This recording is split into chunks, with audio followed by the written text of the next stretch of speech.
we're packing up Wastecon and bringing it to you at the Curb.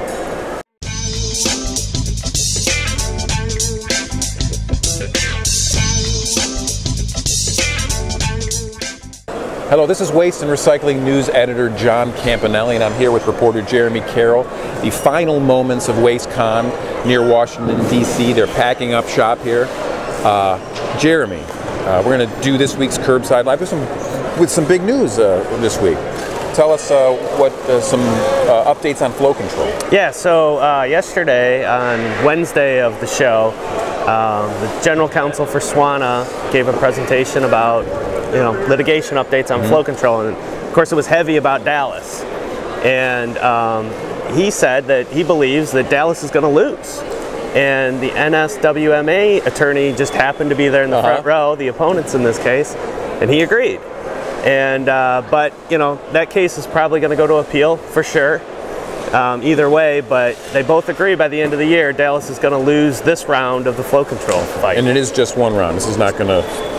We may be involved. They may be involved for years on this issue. Okay. So, and I guess there was some pretty big safety news the day before. There's some big safety news. Some new stats come out from NIOSH that the number of illnesses and injuries is 4 times the public sector workers, collection workers, are injured and ill 4 times as often as private workers, and it's incredible. I invited the NSWMA safety director to our booth to talk to him and ask him why some of the differences are out there, why there's this big disparity. Have a look. Certainly the fact that private sector fleets seem to be younger than the public sector fleet is one factor.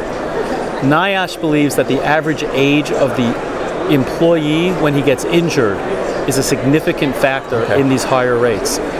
Their data seems to suggest that local government employees are older than private sector employees in the solid waste industry. And with older workers come more health problems. People have to be out from work longer. And so they see that as a significant factor. Something that we think is a factor is that the public sector is made up predominantly of very small municipalities, 1, 5, 8, 9 truck operations.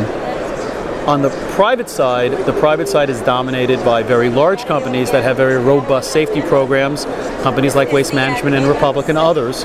And as a result, those companies have helped drive the private sector numbers down significantly over the past decade. There has not been the same emphasis in the public sector. And lastly, the other factor that I think is important is that private sector employers in the United States are required to comply with OSHA rules. And so most solid waste companies have very strict OSHA compliance programs which help reduce injuries and accidents. I don't think there is the same dedication to OSHA compliance on the public sector side. All right, thanks for watching us and all of our coverage here at Wastecon. We will see you next week back at the Curb. But right now, let's take it out with some of the sights and sounds and memories of Wastecon 2012. Thanks, Jeremy, and thanks for watching. Thanks. There you go.